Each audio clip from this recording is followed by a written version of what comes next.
আচ্ছা, আপনি কোন জায়গাতে আসছেন? ঢাকা কেরানীগঞ্জে আমরা আগানগরের নতুন সুবিধা। ঢাকা কেরানীগঞ্জ থেকে আসছেন। আচ্ছা, বাচ্চার সমস্যাটা কি?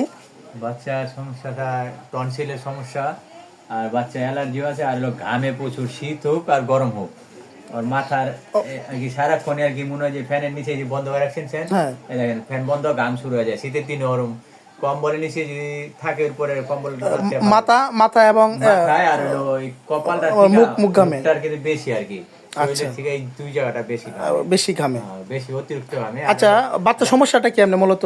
আর মূলত রাতে ছটফট করে বেশি, ঘুমাইতে গেলে জ্বালা পোড়া করে, যেমন হাত পাওটা ফালাফালি করে বেশি। বাচ্চার মূলত সমস্যা কিসের জন্য আসছেন? টনসিলের এই যে গলায় যে হাঁকড়ো তো দিছে, টনসিলের সমস্যা, এই বড় সমস্যা এই টনসিলের। আমি দেখাচ্ছি যে টনসিলের সমস্যা, টনসিলটা মারাত্মক অবস্থা দাঁড়াই গেছে। এলোপ্যাথি ডাক্তারদের কাছে গেছে, ওরা অপারেশন করতে বলছে। এখন বিষয় হচ্ছে আমাদের যে আমরা কেস টেকিং করে রুগীকে আরোগ্য করব, যেটা আমি চ্যালেঞ্জিং কেস হিসেবে নিচ্ছি, যে এই রুগীকে আরোগ্য করতে পারলে আমাদের হোমিওপ্যাথির মানুষের প্রতি আস্থা এবং বিশ্বাস আরও দ্বিগুণ বেড়ে যাবে। শুরু করিতেছি পরম করুণাময় আল্লাহ রাব্বুল আলামিনের নামে, যিনি আমাকে সৃষ্টি করেছেন। আসসালামু আলাইকুম।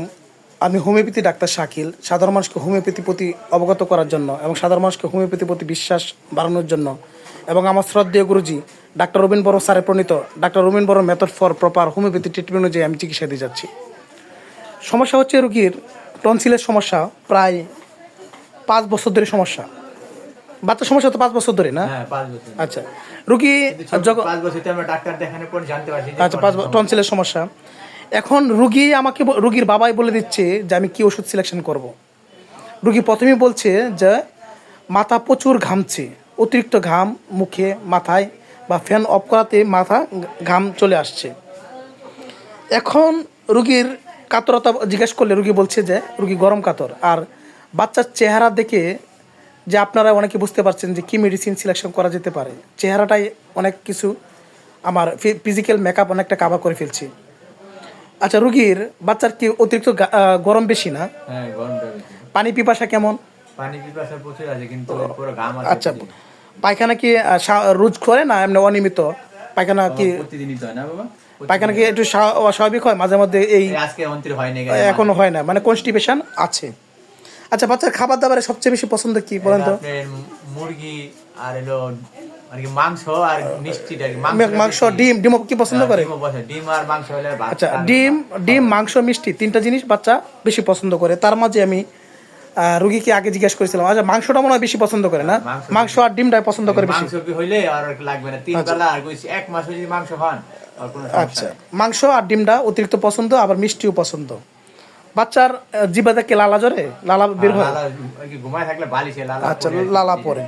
আচ্ছা, একই কিছুতে ভয় আছে কি? অন্ধকারটা বেশি ভয় করে। অন্ধকারে বেশি ভয় পায় না? আচ্ছা, বাচ্চাটা তেলাপোকাটা বেশি ভয় পায়। আচ্ছা, তেলাপোকাটা ভয় পায়। আর বাচ্চাটা কেমনে এই একটু দয়া মায়া একটু বেশি, যে কোনো বিষয় একটু বকা দিলে কান্না করবে, চোখে পানি। আচ্ছা, আবার একটু সিম্পেথিক মাইন্ড আছে। আচ্ছা, এখন প্রশ্ন হচ্ছে যে আমি কি মেডিসিন সিলেকশন করতে যাচ্ছি। নবীন ডাক্তারদের দেখানোর উদ্দেশ্যে রুগী করলাম গরম কাতর, পানি পিপাসা বেশি, পায়খানা কনস্টিপেশন রয়েছে, মাংস ডিম মিষ্টি পছন্দ, লালা পরে এবং ঘাম রয়েছে, এবং ঘামে হালকা একটু গন্ধ রয়েছে না? ঘামে গন্ধ আছে। আচ্ছা, ঘামে গন্ধ রয়েছে এবং অন্ধকারে ভয় রয়েছে, আবার সিম্পেথিক মাইন্ড রয়েছে।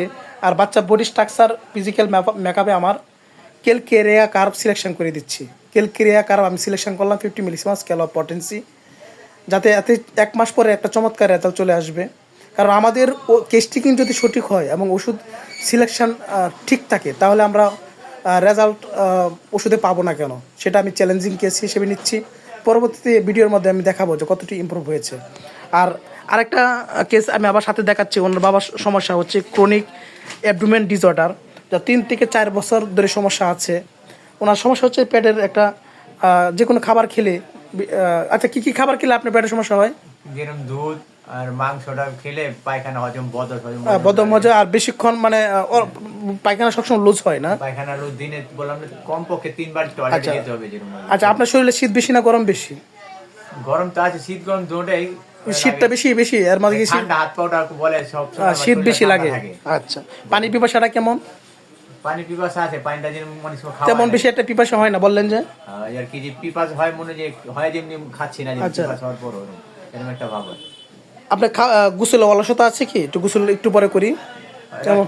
কখন থেকে কাজের চাইলে একটু জিরাই নেই, তারপরে আচ্ছা। একটু পরে করি কাজ। আচ্ছা, খাবার দাবারের মধ্যে আপনি দুধটা অপছন্দ, মাংসটা অপছন্দ যেটা বললেন, এটা খেলে পেটের সমস্যা হয়। আবার শাক হয়। শাকও অপছন্দ হয়। আচ্ছা, প্রস্রাব কি হলুদ হয় কি আপনার?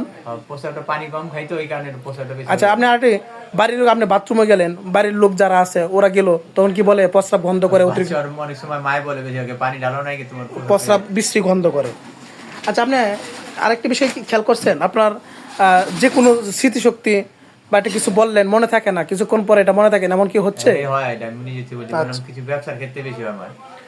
আচ্ছা। বিক্রি করছি আধা ঘন্টা 2 ঘন্টা পর হলে মনে পড়বে। আচ্ছা, আপনার সাথে কেউ অন্যায় করলো বা সহজে এটা মাফ করতে মন চায় না, এটা কি কাজ করে যে একটা অন্যায় করলো? কাজ করে না, যে অন্যায় বলে যদি কি খারাপ কিছু বলছে দেয়া যায় বা আমার কি বলছে, এটা আমি করি নাই, কিন্তু ওই জিনিসটা তার প্রতি আমার কোনো ই থাকে না। মানে মাফ করতে মন চায় না, যে মাফ করতে মন চায় না। আচ্ছা, আপনি আরেকটু দেখছেন যে আপনি একটু প্রস্রাবের ক্ষেত্রে আমরা অনেক সময় বসে একটু প্রস্রাব করি আমি বা দাঁড়ায় প্রস্রাব করি, দাঁড়ায় প্রস্রাব করতে আপনার একটা আরাম বোধ লাগে বা ভালো লাগে, দাঁড়ায় প্রস্রাব করলে একটু ভালো লাগে। আচ্ছা, আপনাকে রোদ্রে আলো সহ্য হয় না? রোদ্রে গেলে, রোদের আলোটা সহ্য হয় না, মাথাটা ঘুরায়, রোদ্রে গেলে মাথায় ঘোরা। ঘুরনাও লাগিয়ে দেয়। আচ্ছা, আপনার হাত পা কি ঘামে? পা ঘামে? পাটা কম ঘামলে তালুতে হাতটা ঘামে। আচ্ছা, ইদানিং দেখছেন কি অল্পতেই রাগ উঠে? ইদানিং হয় ফ্যামিলিগত হয়, রাকাশ হয়, এটা হয়ে যায় ফট করে আর কি, মেজাজটা গরম হয়ে যায় আর কি। আচ্ছা, এখন রুগীর যে কেস্টিকিং, সংক্ষিপ্ত কেস্টিকিং দিলাম, তাতে একটা ওষুধ সিলেকশন করেছি, সেটা হচ্ছে acid nit 50 millesimal scale of potency দিয়েছি, তাতেই চমৎকার রেজাল্ট চলে আসবে। আমি 2টা রুগী ফলো আপ দেখাবো, 1 মাস পরে আবার ফলো আপ দেখাবো।